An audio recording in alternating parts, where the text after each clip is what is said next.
Antonia? Hi, Christina. Hey. Lovely to speak to you from London. Cool. Congratulations. I've just been reading about your new tour, Come On Over and Do Something. Yes. Can you tell me about the initiative behind this and how you became involved?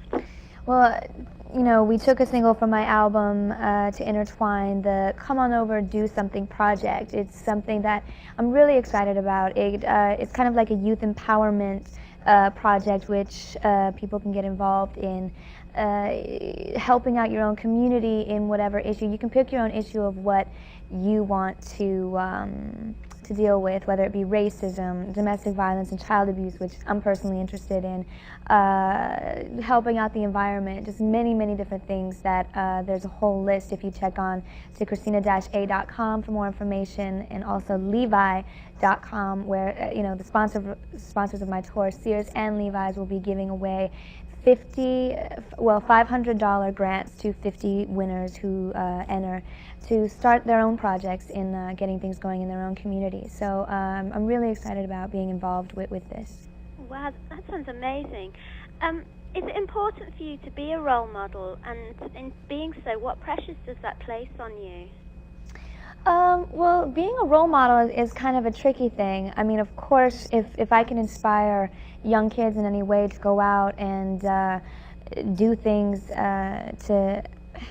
for positive reasons, this project being one of the things that I'm trying to get involved in helping young people that look up to me to do something positive. If they make their own goals and set their own dreams, be it because of what they see I've accomplished, then that's amazing. But not everybody is going to agree with everything I do. So, I mean, in any case, I just have to follow my own heart and do what I think is right. But, I'm going to express myself artistically sometimes, and not the whole world will agree with that. You know what I mean? So it kind of puts you in an awkward situation, but just trying to do what you think is right is what's going to keep me going. So.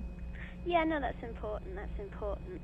So, that's the American tour. Where can the rest of the world catch up with you? The rest of the world. Well, I definitely make stops out there in Europe, many different places. Over the past year, I've gone out there quite a bit, and to Asia, and to promote different singles. My new single, I Turn to You, I'll be out there very soon, out there promoting. But as far as a whole full-out European tour, we have yet to do that, but it will definitely be done in the future. I'm really excited about doing that as well. Yeah, because people are desperate to see more of you out here. Oh, totally. I'd love to go. But tell me about the latest single, I Turn to You, and what it's about.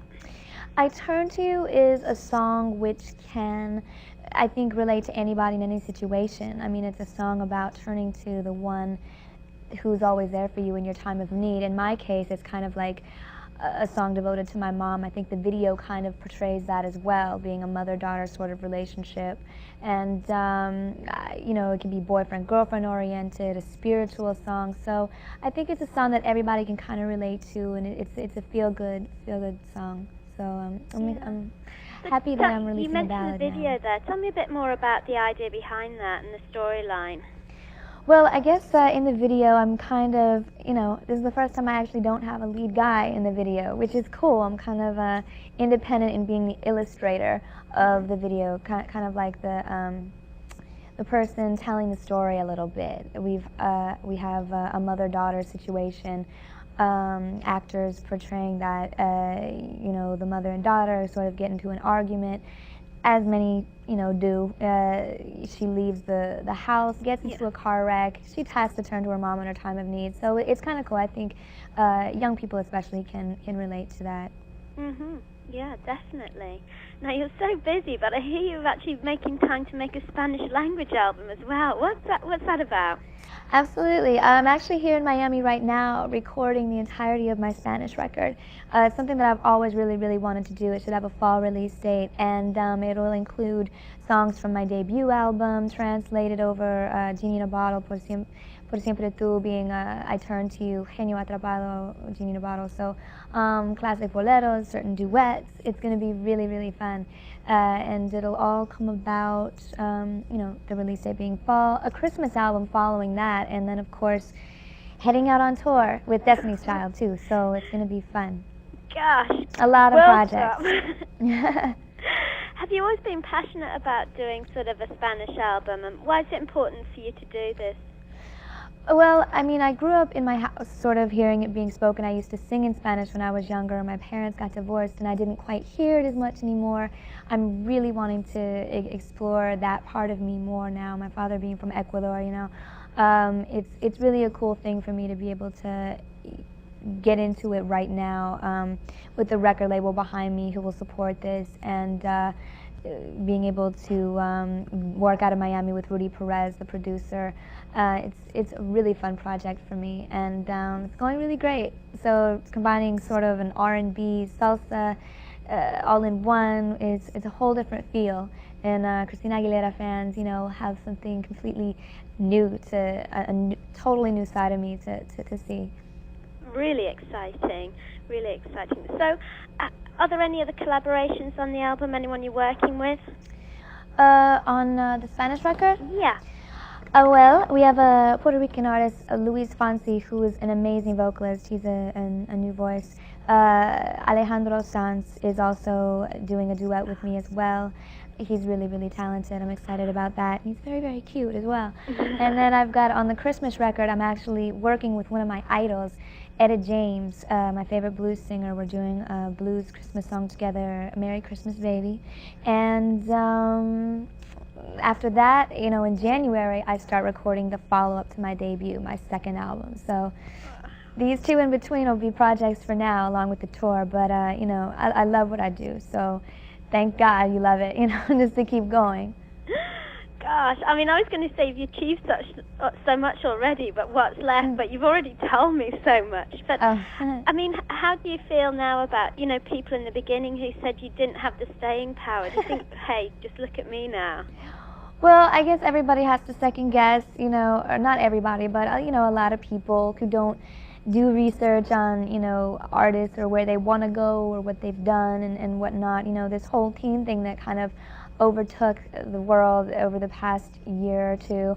You know, it's been crazy, and there's been a lot of lazy journalism out there. You know, you take time to listen to a record, to watch us do our live performances, noticing different sounds, techniques, whatever. You know, everybody's different, and it's just a matter of time. I think it's starting now, even until everyone realizes how different we all are, and everybody's path is going to go in different directions, and it'll be interesting to see where all that goes. But I'm really excited. It's all about just continuing to explore my creativity and seeing where it goes. Yeah, that's cool. I mean, you mentioned journalism, and people are just constantly interested in everything you do. How have you reacted to the rumors about linking you and Enrique? Me and Enrique, I think he's a really, really sweet guy. He's actually, you know, I mean, you expect a good-looking guy like that to be, you know, cocky or vain or whatever, but, you know, we've hung out a couple of times, and he's so down-to-earth, and he's just a sweet guy, really supportive and fun. He's really fun. So I have nothing good things to say about him. You know, right now, my schedule's so compact. It's like my schedule is my boyfriend, my career. Well, basically. Definitely. I can't see a space in there for anyone else. Right, At the moment. but it's my main focus. It's my main priority, and everything else basically comes second, except of course for friends and family, which I definitely have to make time for. You know, it's so important to me that I do. So it's a crazy lifestyle. How do you cope with being a sex symbol and constantly being sort of unshown? You know, how do your sort of parents deal with that? My mom, she's incredible. She's always been really, really supportive, incredibly supportive of my dream as a really little girl, till supporting it even now, and, you know, bearing with me through all the gossip. You know, she hears sometimes secondhand in like a tabloid. One of my grandma will call her. She said, "Did Christina really do this?" And my mom's like, "No, she didn't." You know, everybody wants to spread everything, and it's hard for a mom sometimes. So she couldn't be even more supportive, which is so good to have that kind of love behind me. So. Yeah, absolutely. One of your titles was "What a Girl Wants." What does a girl want? What does Christina Aguilera want? Well, Christina Aguilera right now wants kind of some free time. You know what I mean? No, I mean, I try to get it as much as possible, but just some normal basic things. I don't have my driver's license yet, and I'm so ready to get my own car. I'm actually right now moving into my own place for the first. Well, no, I've had a couple apartments in New York, but I'm settling into Los Angeles right now, and I'm really excited. You know, just getting some normal things right now. You know, besides all the chaos of my schedule, but I keep it going. Absolutely. I mean, is the music industry as ruthless as people say? You know, I mean, they try and pit you against sort of Britney and the others out there. How do you deal with that? Everybody has something to say. You know, everybody has a different opinion, a different voice, a different, you know, negative comments to say. Even, you know, it's just all sparked from I don't know what. But, you know, you just have to be able to stay strong throughout all of it and know in your heart what's true, what's false. It so is important to me to keep the old friends that I had before who were with me regardless of all the success, because those are the people that are going to stick around, you know, no matter what, along with my family. So, you know, having a good, strong grounding base behind me, remembering always where I came from and that it could be gone tomorrow. So, remembering all that and trying to stay in touch with the person that I always was before, you know, not getting lost in all the hype and the chaos and the real superficiality of the music business. So it's crazy, but, you know, try to keep my head on straight. Absolutely. I think you are. Thank you. Has there been a sort of a highlight to your career so far, you know, something that's really blown you away? Oh, I'm sorry, they just told me this is the last question? Okay. What's been the highlight of your career so far? What's really blown you away? Whew, the highlight of my career, it's so hard to pinpoint that, you know, at this point. Gosh, it's been such a whirlwind this year. There have been so many. Being able to perform for the President of the United States of America, for the Christmas special, the Super Bowl halftime, touring with TLC was an incredible experience. Can't wait to be doing it now this summer.